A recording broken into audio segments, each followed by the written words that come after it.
پہلی رائے تو آپ صلی اللہ علیہ وسلم کو پسند نہیں آئی۔ راوی کا بیان ہے کہ اس سلسلے میں آپ صلی اللہ علیہ وسلم کے سامنے یہودیوں کے بھونپوں کا بھی ذکر کیا گیا۔ آپ صلی اللہ علیہ وسلم نے فرمایا وہ تو یہودیوں کی چیز ہے اور ان کا طریقہ ہے، اور اس کو بھی آپ صلی اللہ علیہ وسلم نے پسند نہیں کیا۔ پھر ناقوس کا ذکر کیا گیا، آپ صلی اللہ علیہ وسلم نے فرمایا وہ تو نصارہ کا طریقہ اور اس کو اور ان کی چیز ہے۔ الغرض اس مجلس میں کوئی بات بھی طے نہیں ہو سکی۔ اس معاملے میں رسول اکرم صلی اللہ علیہ وسلم کی غیر معمولی فکر مندی کو دیکھ کر آپ صلی اللہ علیہ وسلم کو ایک انصاری صحابی عبداللہ بن زید بن عبیری عبد ربا رضی اللہ عنہ بھی بہت فکر مند ہوئے۔ اسی فکر مندی کی حالت میں رسول پاک صلی اللہ علیہ وسلم کی مجلس سے واپس آ کر پڑھ گئے۔ پھر نیم خواب اور نیم بیداری کی حالت میں انہوں نے اذان سے متعلق خواب دیکھا۔ وہ صبح سویرے نبی پاک صلی اللہ علیہ وسلم کی خدمت میں حاضر ہوئے اور عرض کیا کہ یا رسول اللہ صلی اللہ علیہ وسلم، رات جب کہ میری یہ حالت تھی کہ نیم خفتہ اور نیم بیدار تھا، نہ پوری طرح بیدار تھا نہ ہی پوری طرح سویا ہوا تھا، میرے پاس کوئی آنے والا آیا، اس نے مجھے اذان کہہ کر دکھائی۔ پھر انہوں نے خواب کی پوری تفصیل بتائی۔ نبی پاک صلی اللہ علیہ وسلم نے فرمایا بلال اٹھو اور یہ عبداللہ بن زید تم سے جو کہیں اور جو بتائیں وہی کرو، یعنی ان کی تلقین کے مطابق اذان دو۔ راوی کا بیان ہے کہ پھر بلال نے اس حکم کی تعمیل کی اور اذان دی۔ اسے سنن ابی داود میں روایت کیا گیا ہے۔ حضرت ابو محذورہ رضی اللہ تعالیٰ عنہ بیان کرتے ہیں کہ اذان پڑھنا مجھے رسول اللہ صلی اللہ علیہ وسلم نے نفس نفیس سکھایا تھا۔ تو اذان کے الفاظ ہم لوگ یہاں پہ ضرور ہی دہرا لیتے ہیں، اللہ اکبر اللہ اکبر اللہ اکبر اللہ اکبر، اشہد ان لا الہ الا اللہ اشہد ان لا الہ الا اللہ اشہد ان محمد رسول اللہ اشہد ان محمد رسول اللہ۔ پھر آپ صلی اللہ علیہ وسلم نے فرمایا کہ پھر دوبارہ یہی کہو، اشہد ان لا الہ الا اللہ اشہد ان لا الہ الا اللہ اشہد ان محمد رسول اللہ اشہد ان محمد رسول اللہ، حی علی الصلاۃ حی علی الصلاۃ حی علی الفلاح حی علی الفلاح، اللہ اکبر اللہ اکبر لا الہ الا اللہ۔ حضرت ابو معاذ رضی اللہ عنہ فرماتے ہیں کہ رسول اکرم صلی اللہ علیہ وسلم نے مجھے اذان سکھائی 19 کلمے اور اقامت 17 کلمے۔ اسے سنن احمد، جامع ترمذی، سنن ابی داؤد، سنن نسائی، مسند دارمی، سنن ابی ماجہ میں روایت کیا گیا ہے۔ حضرت ابو ہریرہ رضی اللہ عنہ سے روایت ہے کہ رسول اکرم صلی اللہ علیہ وسلم نے فرمایا کہ امام ضامن اور ذمہ دار ہے، وہ مؤذن امین ہے، اللہ اماموں کو ٹھیک چلنے کی توفیق دے اور مؤذنوں کی مغفرت فرما۔ اسے سنن احمد، سنن ابی داؤد، جامع ترمذی اور مسند شافعی نے روایت کیا ہے۔ مالک بن الحوارث رضی اللہ تعالیٰ عنہ سے روایت ہے کہ میں نبی کریم صلی اللہ علیہ وسلم کی خدمت میں حاضر ہوا اور میرے ایک چچا زاد بھائی بھی ساتھ تھے۔ رسول پاک صلی اللہ علیہ وسلم نے ارشاد فرمایا کہ جب تم سفر کرو تو نماز کے لیے اذان اور اقامت کو، اور جو تم میں بڑا ہو وہ امامت کرے اور نماز پڑھائے۔ اسے صحیح بخاری میں روایت کیا گیا ہے۔ حضرت ابو سعید خدری رضی اللہ عنہ سے روایت ہے کہ رسول اکرم صلی اللہ علیہ وسلم نے فرمایا کہ مؤذن کی آواز جہاں تک پہنچی ہے وہاں تک جو جن اور جو انسان اور جو چیز بھی اس کی آواز سنتی ہے وہ قیامت کے دن ضرور اس کے حق میں شہادت دے گی۔ اسے صحیح بخاری میں روایت کیا گیا ہے۔ حضرت جابر رضی اللہ عنہ سے روایت ہے کہ رسول اکرم صلی اللہ علیہ وسلم سے سنا فرماتے تھے کہ شیطان جب نماز کی پکار یعنی اذان سنتا ہے تو مقام روحا کے برابر دور چلا جاتا ہے۔ اسے صحیح مسلم میں روایت کیا گیا۔ حضرت معاویہ رضی اللہ تعالیٰ عنہ سے روایت ہے کہ میں نے رسول اکرم صلی اللہ علیہ وسلم سے خود سنا ہے، آپ صلی اللہ علیہ وسلم فرماتے تھے کہ اذان کہنے والا قیامت کے دن دوسرے سب لوگوں کے مقابلے میں دراز گردن یعنی سر بلند ہوں گے۔ حضرت عبداللہ بن عباس رضی اللہ عنہ سے روایت ہے کہ رسول اکرم صلی اللہ علیہ وسلم نے فرمایا اللہ تعالیٰ کے جس بندہ نے 7 سال تک اللہ کے واسطے ثواب کی نیت سے اذان دی اس کے لیے آتش دوزخ سے برات لکھ دی جاتی ہے، یعنی اس کے لیے اللہ تعالیٰ کی طرف سے یہ طے فرما دیا جاتا ہے کہ دوزخ سے اس کا کوئی واسطہ نہیں اور اس کی آگ اور لپٹ کی اس بندے کو چھونے کی اجازت نہیں۔ اسے جامع ترمذی، سنن ابی داؤد، سنن ابی ماجہ ماجہ نے روایت کیا ہے۔ حضرت جابر رضی اللہ عنہ سے روایت ہے کہ رسول اکرم صلی اللہ علیہ وسلم نے فرمایا اذان کہنے والا اور تلبیہ پڑھنے والا اپنی قبروں سے اس حال میں نکلیں گے کہ اذان کہنے والا اذان پکارتے ہوں گے اور تلبیہ پڑھنے والا تلبیوں کی صدا بلند کرتے ہوں گے۔ حضرت عمر رضی اللہ عنہ سے روایت ہے کہ رسول اکرم صلی اللہ علیہ وسلم نے فرمایا کہ جب مؤذن کہے اللہ اکبر تو اس کے جواب میں تم میں سے کوئی کہے اللہ اکبر۔ یہاں پہ اذان کے جواب دینے کا طریقہ نبی پاک صلی اللہ علیہ وسلم ہمیں بتا رہے ہیں۔ پھر مؤذن کے اشہد ان لا الہ الا اللہ تو جواب دینے والا بھی اس کے جواب میں کہے اشہد ان لا الہ الا اللہ۔ پھر مؤذن کہے اشہد ان محمد رسول اللہ تو جواب دینے والا بھی کہے اشہد ان محمد رسول اللہ۔ پھر مؤذن کہے حی علی الصلاۃ تو جواب دینے والا کہے لا حول ولا قوت الا باللہ۔ پھر مؤذن کہے حی علی الفلاح تو جواب دینے والا کہے لا حول ولا قوت الا باللہ۔ پھر مؤذن کہے اللہ اکبر اور جواب دینے والا بھی کہے اللہ اکبر۔ پھر مؤذن کہے لا الہ الا اللہ اور جواب دینے والا بھی کہے لا الہ الا اللہ۔ یہ کہنا دل سے ہو تو وہ جنت میں جائے گا۔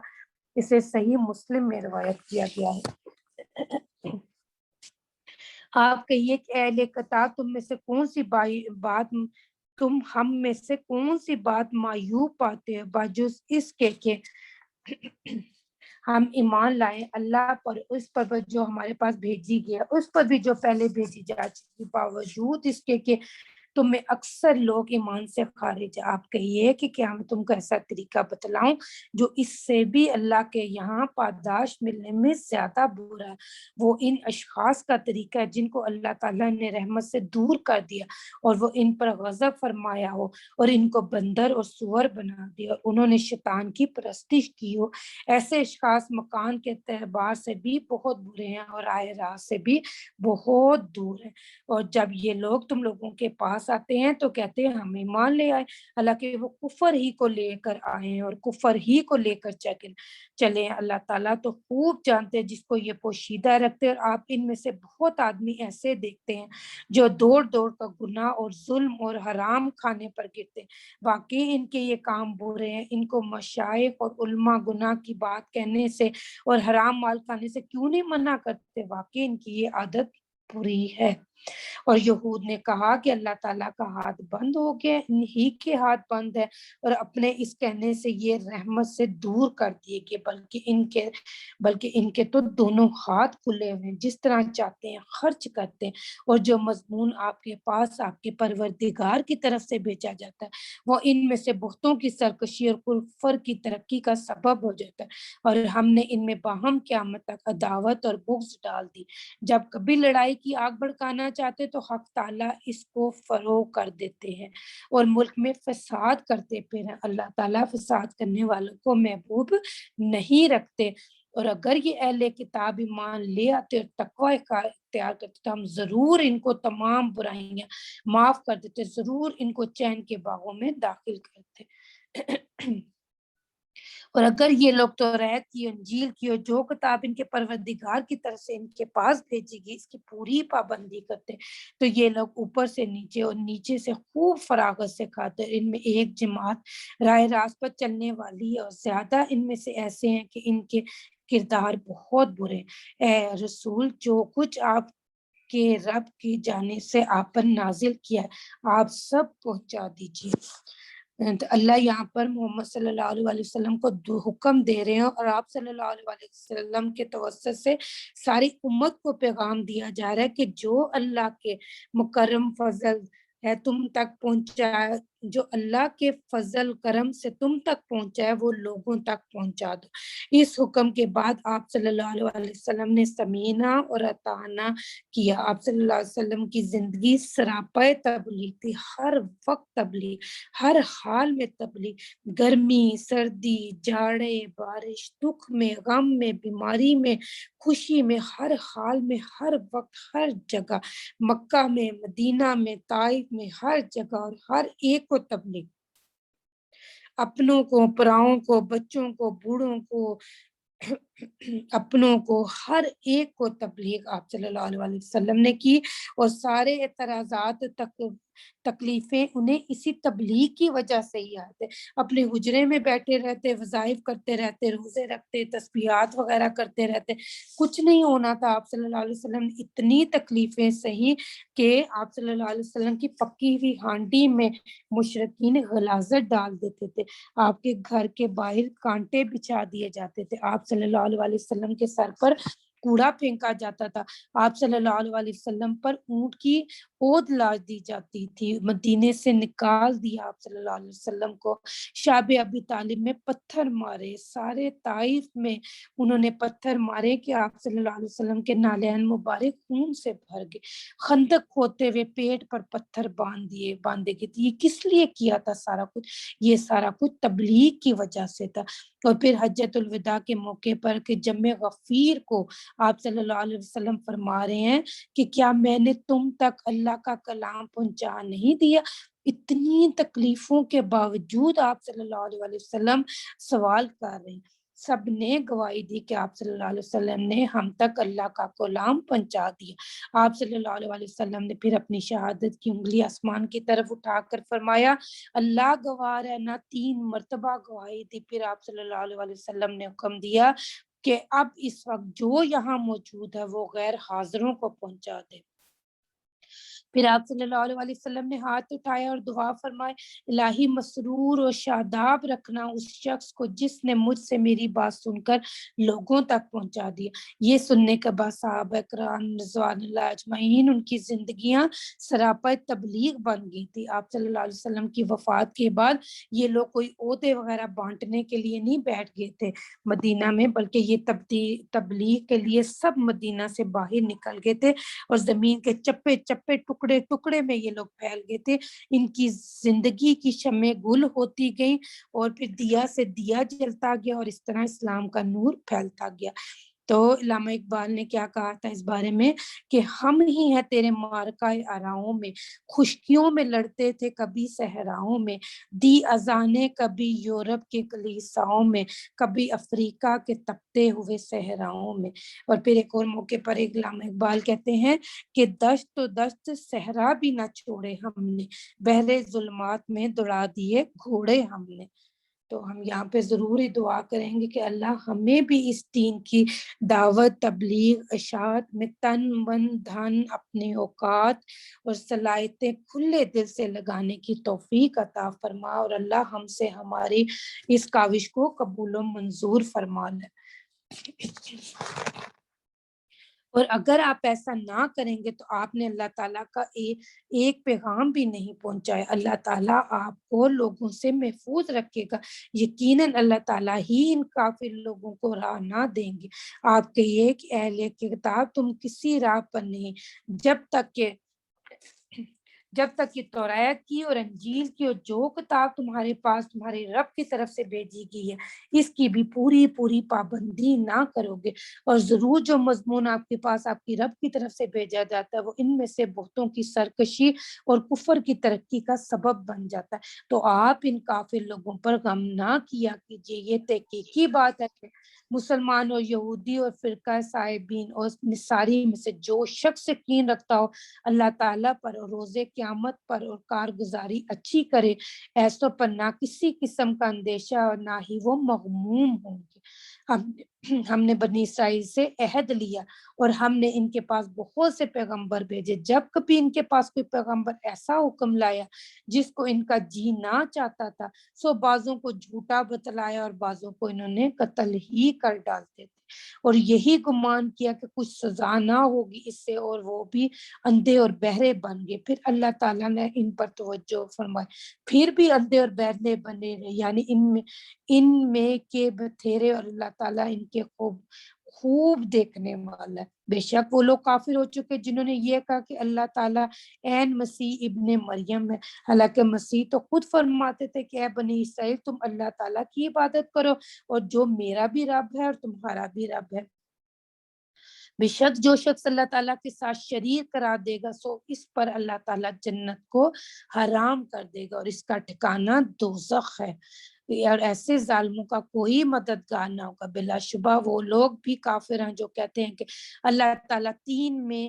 ایک ہے، اللہ کے بجز ایک معبود کے اور کوئی معبود نہیں، اور اگر یہ لوگ اپنے ان قول سے باز نہ آئے تو جو لوگ ان میں کافر رہیں گے ان پر دردناک عذاب واقع ہوگا۔ کیا پھر بھی اللہ کے سامنے توبہ نہیں کرتے اور اس سے معافی نہیں چاہتے؟ حالانکہ اللہ تعالیٰ بڑی مغفرت کرنے والے، بڑی رحمت فرمانے والے۔ مسیح ابن مریم کچھ بھی نہیں، صرف ایک پیغمبر ہے جن سے پہلے اور بھی پیغمبر گزر چکے، اور ان کی والدہ ایک ولی بی بی ہیں، دونوں کھانا کھایا کرتے تھے۔ تو یہاں سے حضرت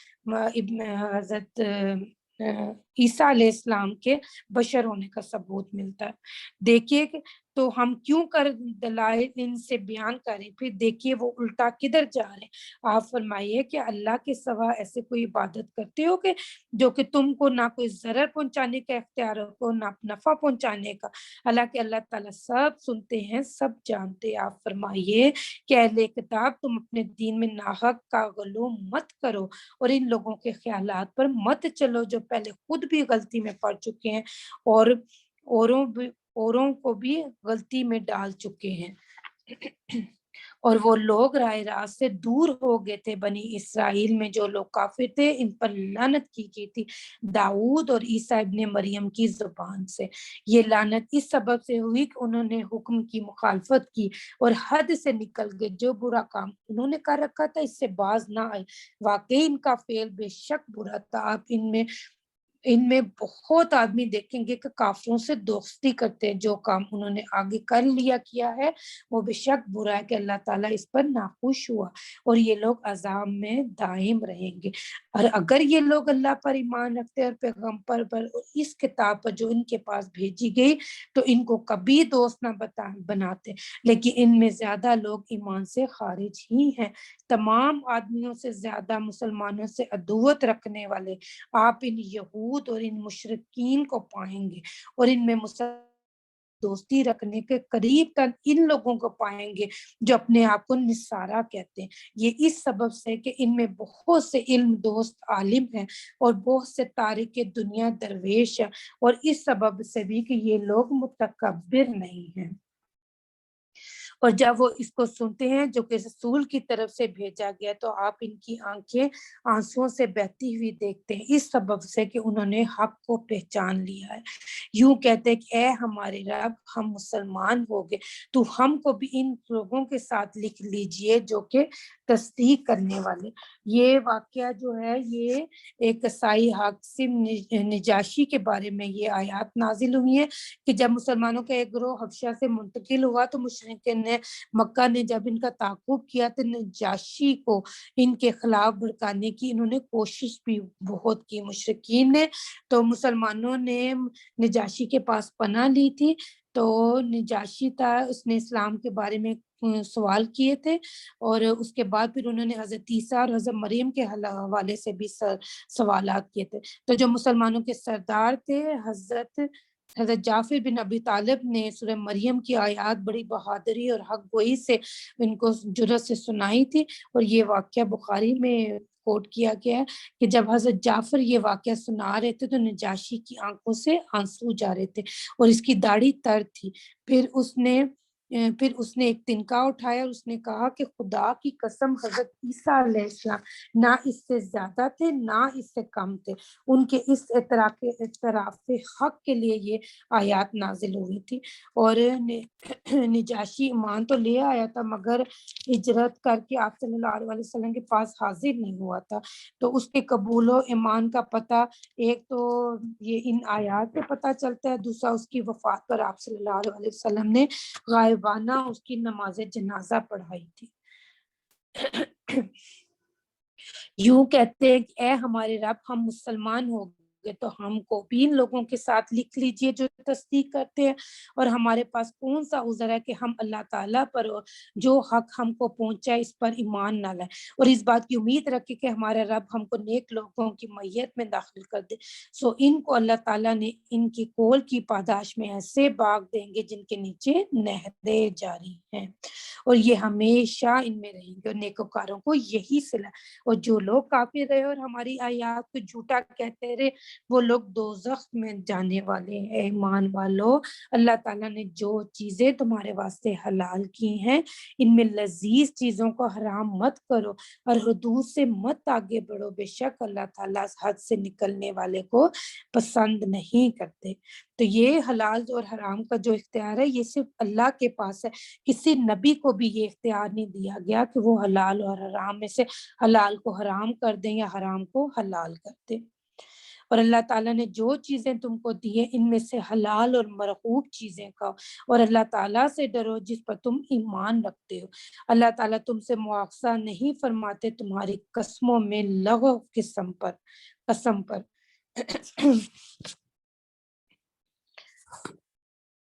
قسم مطلب صرف جیسے کہ ہم نے پیچھے بھی ذکر کیا تھا، قسم صرف اللہ کے نام کی ہوگی یا کسی قرآن کی یا بیٹے کی، بیٹی کی، شوہر کی، کسی کے ناموں کی کوئی قسم نہیں ہوگی۔ اور یہاں پر یہ بھی بتایا جا رہا ہے کہ قسموں کے توڑنے کا اس کا کفارہ ادا کرو، جیسا کہ ہم نے پہلے بھی بتایا تھا۔ لیکن مواخذہ اس پر فرماتے کہ تم قسموں کو مستحکم کر دو، سو ان کا کفارہ، یہ اللہ تعالیٰ یہاں پہ کفارہ بتا رہا ہے کیا ہے کہ 10 محتاجوں کو کھانا کھلا دینا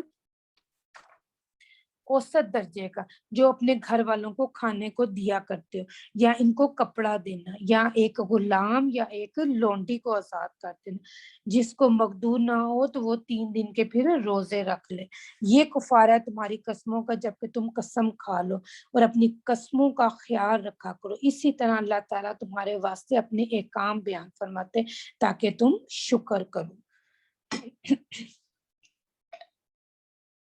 اے ایمان والو، بات یہی ہے کہ شراب اور جوا اور بت وغیرہ اور قرہ کے تیر یہ سب گندی باتیں شیطانی کام ہیں، سو ان سے بالکل الگ رہو تاکہ تم کو فلاح ہو۔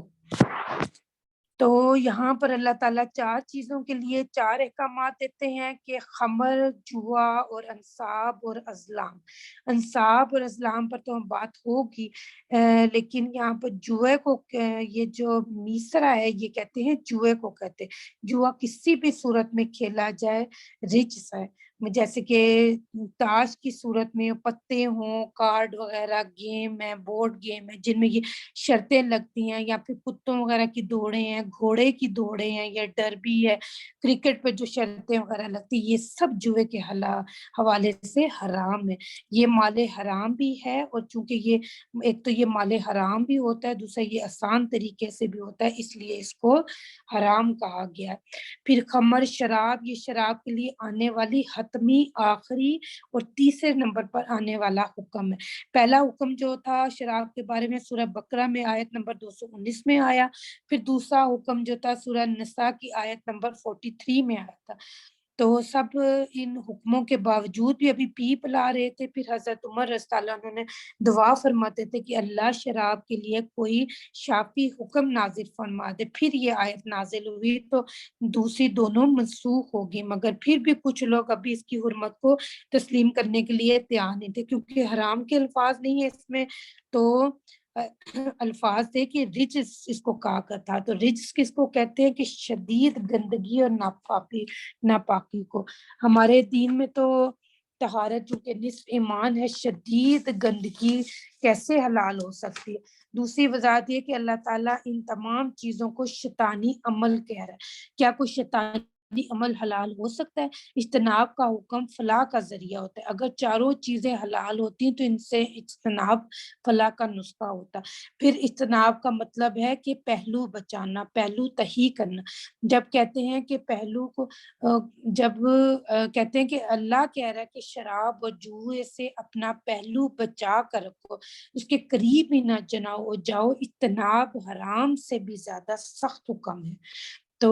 حرام کردہ کھانوں کو تو کچھ حالتوں میں تو ہم کھانے کی اجازت تو ہے نا، لیکن اس میں کوئی ہرگز لچک نہیں ہے، اس میں اجتناب کے لفظ ہیں۔ تو جب یہ آیت نازل ہوئی تو آپ صلی اللہ علیہ وسلم اپنے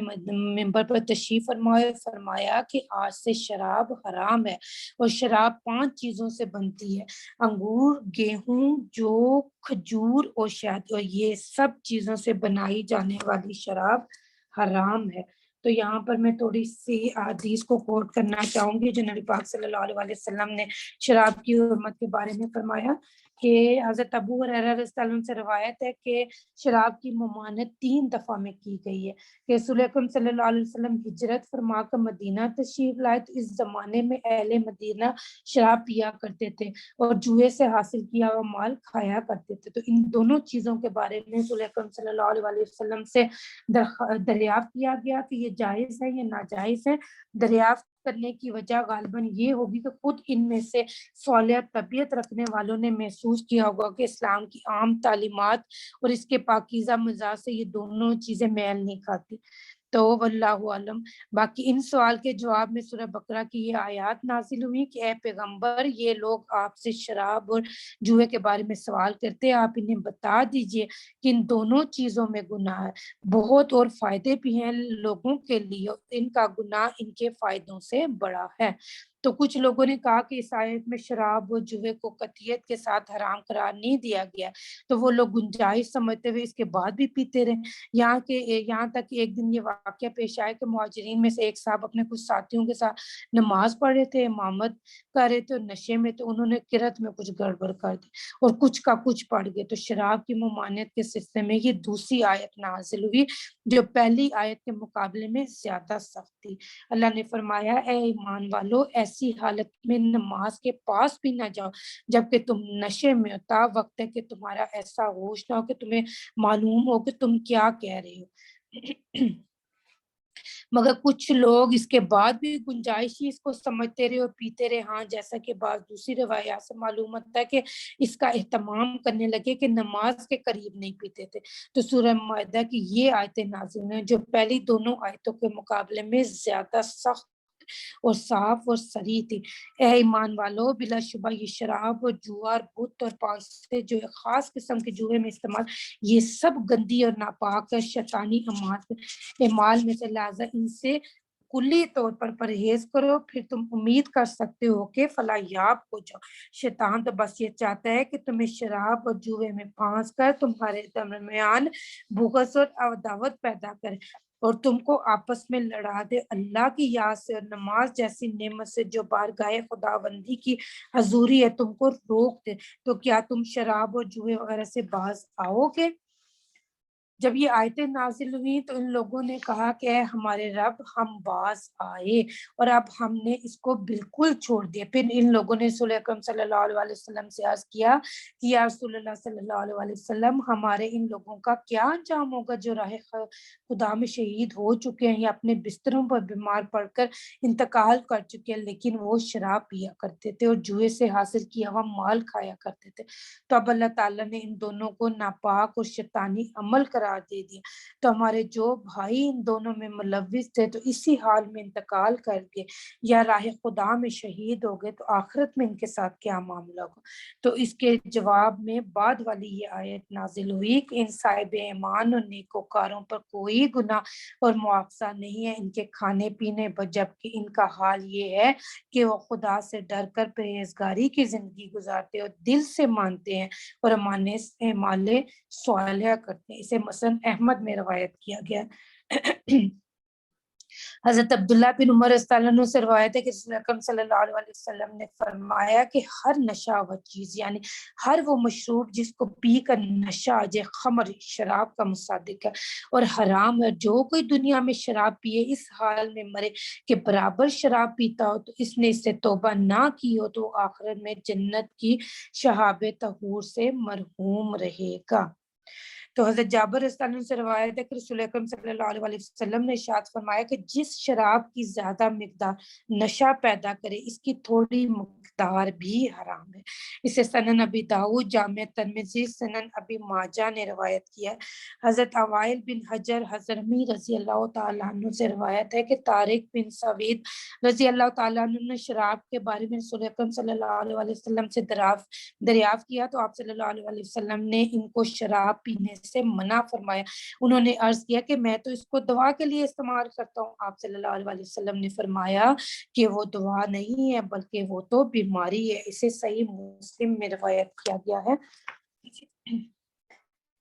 شیطان تو یوں چاہتا ہے کہ شراب و جوئے کے ذریعے سے تمہاری آپس میں دعوت اور بغض واقع کر دے۔ اللہ تعالیٰ کی یاد سے اور نماز سے تم کو باز رکھے۔ سو اب بھی باز آؤ گے تو تم اللہ تعالیٰ کی اطاعت کرتے رہو اور اللہ کی رسول کی اطاعت کرتے رہو، احتیاط رکھو، اور اگر اعراض کرو گے تو یہ جان رکھو کہ ہمارے رسول کے ذمہ صرف صاف صاف پہنچا دینا تھا۔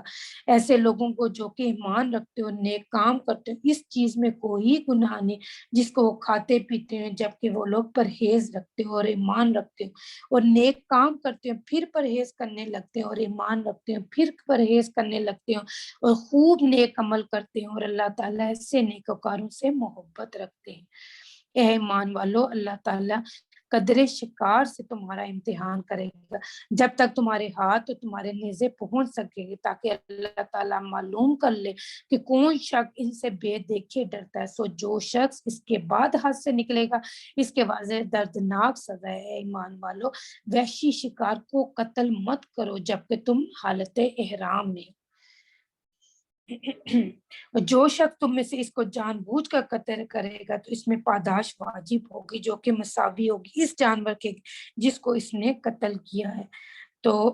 جس کا فیصلہ تم میں سے وہ معتبر شخص کر دے، خواہ وہ پاداش خاص چوپایوں سے ہو، بشرطہ کہ نیاز کے طور پر کعبے تک پہنچائی جائے، اور خواہ کفارہ مسکینوں کو دے دیا جائے، اور خواہ اس کے برابر روزے رکھ لیے جائے، تاکہ اپنے کیے کی شامت کا مزہ چکھے۔ اللہ تعالیٰ نے گزشتہ کو معاف کر دیا، اور جو شخص پھر ایسی ہی حرکت کرے گا تو اللہ تعالیٰ اس سے انتقام لیں گے۔ اللہ تعالیٰ زبردست ہے، انتقام لے سکتے ہیں۔ تمہارے لیے دریا کا شکار پکڑنا اور اس کو کھانا حلال کیا گیا، تمہارے انتفاع کے واسطے اور مسافروں کے واسطے، اور خشکی کا شکار پکڑنا تمہارے لیے حرام کیا گیا، اور جب تک کہ تم حالت احرام میں ہو، اور اللہ تعالیٰ سے ڈرو جس کے پاس جمع کیے جاؤ گے۔ اللہ تعالیٰ نے کعبے کو، جو کہ ادب کا مکان ہے، لوگوں کے رہنے کی سبب قرار دے دی، اور عزت والے مہینے کو بھی، اور حرم میں قربانی ہونے والے جانور کو بھی، اور ان جانوروں کو بھی جن کے گلے میں پٹے ہوں، یہ اس لیے تاکہ تم اس بات کا یقین کر لو کہ بے شک اللہ تعالیٰ تمام آسمانوں اور زمین کے اندر کی چیزوں کا علم رکھتے ہیں، اور بے شک اللہ تعالیٰ سب چیزوں کو خوب جانتے۔ تم یقین جان لو کہ اللہ تعالیٰ سزا بھی سخت دینے والے، اللہ تعالیٰ بڑی مغفرت والے اور رحمت والے بھی ہیں۔ رسول کے ذمہ تو صرف پہنچانا ہے، اللہ تعالیٰ سب جانتے، جو کچھ تم ظاہر کرتے ہو، جو کچھ تم پوشیدہ رکھتے ہو۔ آپ فرما دیجئے کہ ناپاک اور پاک برابر نہیں، گو تجھ کو ناپاک کی کثرت تعجب میں ڈالتی ہے، تو اللہ تعالیٰ سے ڈرتے رہو اے عقل مندو، تاکہ تم کامیاب ہو۔ اے ایمان والے، ایسی فضول باتیں مت پوچھو کہ اگر تم سے ظاہر کر دی جائیں تو تمہیں ناگواری کے سبب، اگر تم زمانہ نزول قرآن میں ان باتوں کو پوچھو تو تم سے ظاہر کر دی جائے۔ سوالات گزشتہ اللہ تعالیٰ نے معاف کر دیا، اللہ تعالیٰ بڑی مغفرت والے، بڑے حلم والے ہیں۔ تو یہ آیت اس پس منظر میں نازل ہوئی تھی کہ جب آپ صلی اللہ علیہ وسلم پر وہی نازل ہو رہی تھی، تو ایک شخص تھا مسلسل وہ سوال کر رہا تھا کہ یا رسول اللہ صلی اللہ علیہ وسلم، کیا حج ہر سال فرض ہے؟ تو آپ صلی اللہ علیہ وسلم خاموش رہے۔ پھر جب وحی کی کیفیت ختم ہوئی تو آپ صلی اللہ علیہ وسلم نے فرمایا کہ اگر میں ہاں کر دیتا تو تم سب پر ہر سال حج جو تھا وہ فرض ہو جاتا، تو پھر تم پیروی نہ کر سکتے اور پھر تم نافرمانی کیا کرتے۔ تو ایسی باتیں تم سے پہلے اور لوگوں نے بھی پوچھی تھی، پھر ان باتوں کا حق نہ بجا لائے۔ اللہ تعالیٰ نے بحیرہ کو مشروط کیا، نہ صاحبہ کو، نہ وسیلہ کو، نہ حامی کو، لیکن جو لوگ کافر ہیں اللہ تعالیٰ پر جھوٹ لگاتے، اور اکثر کافر لوگ عقل نہیں رکھتے۔ جب ان سے کہا جاتا ہے کہ اللہ کے احکام نازل فرمائے، ان کی طرف اور رسول کی طرف رجوع کرو، تو کہتے ہیں ہم کو وہی کافی ہے جس پر ہم نے اپنے بڑوں کو دیکھا ہے، کیا اگرچہ ان کے بڑے نہ کچھ سمجھ رکھتے ہیں نہ ہدایت رکھتے ہیں۔ تو یہ صاحبہ، وسیلہ، حام، یہ کچھ جانوروں کے نام تھے جو مشرکین مکہ نے من گھڑت طور پر رکھ لیے تھے۔ اونٹ، گائے، بکری جب ایک خاص حالت تک یا عمر تک پہنچ جاتی تھی تو یہ لوگ اپنے بتوں کے نام پر ان کو آزاد کر دیتے تھے، اور علامت کے طور پر ان کے کان چیر دیتے تھے۔ یہ گلی کوچوں میں یہ دندناتے پھرتے تھے، لوگوں کی فصلیں وغیرہ بھی خراب کرتے تھے، کوئی ان سے خدمت نہیں لی جاتی تھی، نہ ہی ان کا دودھ وغیرہ دھویا جاتا تھا، نہ ان سے گوشت کھایا جاتا تھا، نہ ان سے مال برداری اور ذبح وغیرہ کا تو کوئی تصور ہی نہیں تھا۔ اس چیز کی اللہ نفی کریں کہ غیر اللہ کے لیے منتے مرادیں، یہ نظریں، نیازیں، چڑھاوے اور چھوڑے والے جانوروں کی اللہ پاک یہاں پر واضح طور پر نفی کرے کہ یہ ایک مشرکانہ رویہ تھا، جو آج کل اس سے ملتے جلتے بہت سی رسومات ہمارے معاشرے میں بھی رائج ہے، کی انشاءاللہ آگے ہم لوگ وضاحت کروں گی میں انشاءاللہ۔ اے ایمان والو اپنی فکر کرو جب تم راہ پر چاہ رہے تو جو شخص گمراہ رہے تم سے تمہارا کوئی نقصان نہیں، اللہ ہی کے پاس ہے، تم سب کو جانا ہے، پھر وہ تم سب کو جتلا دیں گے جو جو تم سب کیا کرتے تھے۔ اے ایمان والو تمہارے آپس میں دو شخص کا وسیع ہونا مناسب ہے، جب کہ تم میں سے کسی کو موت آنے لگی جب وصیت کرنے کا وقت ہو، اور وہ دو شخص ایسے ہوں کہ دیندار ہوں تم میں سے ہوں، یا غیر قوم کے دو شخص، اگر تم کہیں سفر میں کیے گئے ہو پھر تم پر واقعہ موت کا پڑ جائے، اگر تم کو شبہ ہو تو ان دونوں کو بعد نماز روک لو، پھر دونوں اللہ کی قسمیں کہیں کہ ہم اس قسم کے عوض کوئی نفع نہیں لینا چاہتے، اگر کوئی قرابت دار بھی ہوتا اللہ کی بات کو ہم پوشیدہ نہ کریں گے، ہم اس حالت میں سخت گناہ گار ہوں گے۔ پھر اگر اس کو اطلاع ہو تو وہ دونوں وسیع کسی گناہ کے مرتکب ہوئے ہوں تو ان لوگوں میں سے جن کے مقابلے میں گناہ کا ارتکاب ہوا تھا، اور وہ شخص جو سب میں قریب تر ہے جہاں وہ دونوں کھڑے ہوں، یہ دونوں کھڑے ہوں پھر دونوں اللہ کی قسمیں کھائیں گے کہ بالیقین ہمارا یہ قسم ان دونوں کی اس قسم سے زیادہ راز ہے، اور ہم نے ذرا تجاوز نہیں ہے کہ ہم اس حالت میں سخت ظالم ہوں گے۔ یہ بہت قریب ذریعہ اس امر کا وہ لوگ واقعے کو ٹھیک طور پر بیان کر دیں یا اس بات سے ڈر جائے کہ ان سے قسمیں لینے کے بعد قسمیں متوجہ کی جائیں گی، اور اللہ تعالیٰ سے ڈرو اور سنو، اللہ تعالیٰ فاسق لوگوں کی رہنمائی نہ کریں گے۔ جس روز اللہ تعالیٰ تمام پیغمبروں کو جمع کریں گے پھر ارشاد فرمائیں گے تم کو ان امتوں کی طرف سے کیا جواب ملا تھا، وہ عرض کریں گے کہ ہم کو کچھ خبر نہیں، اس کو کہ آپ ہی جانتے کیونکہ آپ بے شک پوشیدہ باتوں کو پوری طرح جاننے والے ہیں۔ جبکہ اللہ تعالیٰ ارشاد فرمائیں گے اے عیسیٰ ابن مریم میرا انعام یاد کرو جو تم پر اور تمہاری والدہ پر ہوا تھا، جبکہ میں نے تم کو روح القدس سے تائید دی، تم آدمیوں سے کلام کیا کرتے تھے گود میں بھی اور بڑی عمر میں بھی، جبکہ میں نے تم کو کتابیں اور سمجھ کی باتیں اور تورات اور انجیل تعلیم کی، جبکہ تم گارے سے ایک شکل بناتے تھے جسے پرندے کی شکل ہوتی، پھر میرے حکم سے تم اس کے اندر پھونک مار دیتے تھے جس سے وہ پرندہ بن جاتا تھا، میرے حکم سے تم اچھی کر دیتے تھے مادر ذات اندھے کو اور برس کے مریض کو میرے حکم سے، جبکہ تم مردوں کو نکال کر کھڑا کر لیتے تھے میرے حکم سے، جبکہ میں نے بنی اسرائیل کو تم سے باز رکھا جب تم ان کے پاس دلیلیں لے کر آئے تھے، پھر ان پر جو کافر تھے انہوں نے کہا تھا یہ بجوز کھلے جادو کے اور کچھ بھی نہیں ہے، اور جبکہ میں نے حواریین کو حکم دیا تم مجھ پر اور میرے رسول پر ایمان لاؤ، انہوں نے کہا ہم ایمان لائے، آپ شاہد رہیے کہ ہم پورے فرما بردار ہیں۔ وہ وقت قابل یاد ہے جب کہ حواریین نے عرض کیا کہ اے عیسیٰ ابن مریم کیا آپ کے رب ایسا کر سکتا کہ ہم پر آسمان سے کچھ کھانا نازل فرمائے؟ یہاں پر یہ وہ آیت ہے جن کی بدولت اس سورت کا نام سورہ المائدہ رکھا گیا۔ اس آیت میں جو عیسائیوں نے حضرت عیسیٰ علیہ السلام سے مطالبہ کیا تھا کہ آسمان سے خوان نازل کریں، تو اتنے معجزات کے باوجود بھی عیسائیوں نے آسمان سے بھی معجزانہ طور پر ان کے لیے دسترخوان نازل ہوا تھا، تو لیکن اس کے باوجود بھی انہوں نے اپنے عہد کو پورا نہیں کیا تھا، اور پھر بھی وہ اللہ کو نہیں مان رہے تھے۔ یہ اور پھر بھی یہ قوم جو تھی یہ ایمان سے محروم رہی تھی۔ یہ دن جو عیسائی ایسٹر کی شکل میں مناتے ہیں، یہ اسی تہوار کی شکل میں اس کو مناتے ہیں، اسی دن کی یاد میں یہ لوگ ایسٹر مناتے ہیں۔